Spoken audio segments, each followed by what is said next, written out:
大家好，这里是阅见成长，一个记录并分享阅读心得的频道。如果你有觉得值得一看的好书，欢迎留言告诉我。那么，我们开始吧。你有没有听过这句话？我这么做都是为了你好。听起来像是在关心你，但其实这是情绪勒索里最经典的一句台词。我们明明爱着对方，却在爱的关系里越来越窒息。为什么关心会变成压力？为什么会变成一种控制？今天就让我们一起透过周木子老师的情绪勒索，重新学会爱自己也爱别人，而不是互相绑架。首先，什么是情绪勒索？情绪勒索说白了就是当别人用你的罪恶感来控制你。这种控制可能不是用吼的、骂的，而是用更高明的方式。要是你不听我的，我就失望了。你怎么能这样对我？我这一辈子都为了你付出这么多，你就这样回报我？听起来是不是有点熟悉？在家庭里，在恋爱里，在职场里，我们都可能成为被勒索的那一方。但更可怕的是，我们也可能在不知不觉中成为勒索别人的人。周木子老师说，情绪勒索的本质不是坏，而是害怕。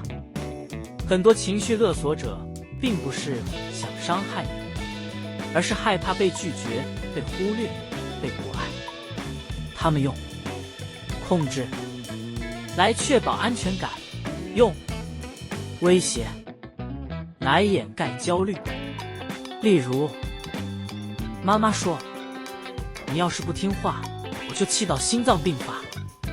其实她不是想要你难过，而是害怕你不再需要她。情绪勒索往往是焦虑的另一种表达方式，只是这样的表达让关系变得窒息。书中提到一个故事，一位男同志在生日那天鼓起勇气对父母出柜，他希望能被理解、被爱，但父母崩溃了。母亲哭喊着，你让我丢脸。父亲冷冷地说，我们养你这么大，结果你这样回报我们。那一刻他沉默了，因为他害怕失去父母的爱。可是你知道吗？当必须用牺牲自我来交换，那已经不是爱了，而是情绪绑架。在感情里，情绪勒索更常见，像是那种说，我不过是太爱你了，所以才想知道你在哪的人。一开始你会觉得被重视、被在乎，但久了，你发现自己连喘息的空间都没有。他查你手机，限制你行动，威胁你不准见朋友。当你反抗，他就说，那是因为我太在乎你。听起来浪漫，其实是恐惧，因为那不是爱，而是我不能没有你的焦虑。我们再反过来想，为什么有些人特别容易被勒索？老师说，通常是3种人。第一种，想当好人的人，他们怕拒绝别人会让对方失望。第二种，容易自责的人，总觉得自己是不是不够体贴、不够努力。第三种，太在乎别人感受的人，别人皱眉他就紧张，别人不开心他就焦虑。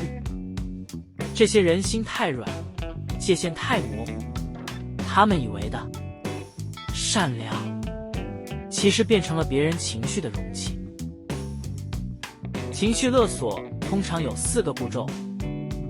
一，对方提出要求；二，你拒绝；三，对方施压、威胁，让你内疚；四，你妥协。听起来是不是很像？无限循环。每一次你妥协，对方就更确信这招有效，下一次他就会用得更凶、更狠。于是你越来越没自信，越来越害怕，到最后连说不的勇气都没有了。那该怎么办？老师给了3个关键步骤。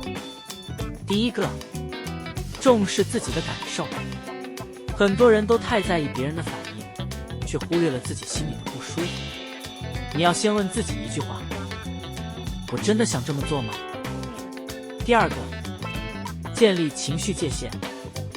所谓界限，就是我对我的行为负责，但我不对别人的情绪负责。如果对方生气、失望、哭泣，那是他要面对的感觉，不是你该背的责任。第三个，练习延迟反应。当对方丢出情绪勒索时，你可以先说：我听到了，让我想一想。这一个暂停键，就是你夺回主导权的第一步。其实，最根本的防护罩不是技巧，而是自我价值感。你要相信，我够好，就算不迎合别人，也值得被爱。当你开始这样相信，别人的情绪就不再是你的枷锁。你会发现，你不需要靠讨好、忍耐、牺牲，也能拥有被爱的资格。有趣的是，很多时候，我们最大的勒索者不是别人，而是自己。我怎么这么没用？我一定要更努力，才能被爱。这些自我批评，其实也是一种内在的情绪勒索。试着换一种方式跟自己说话。你已经很努力了，你有权利休息，也有权利快乐。当你学会对自己温柔，别人就没那么容易再控制你。真正的爱不会要你牺牲自我，真正的关心不会让你感到内疚。如果一段关系让你失去了快乐与自由，那它就不再是爱。记得，我们都要学会为自己发声，说出我需要什么，而不是你希望我怎样。因为当你愿意成为自己的靠山，情绪勒索就再也绑不住你。你不是自私，你只是开始爱自己了。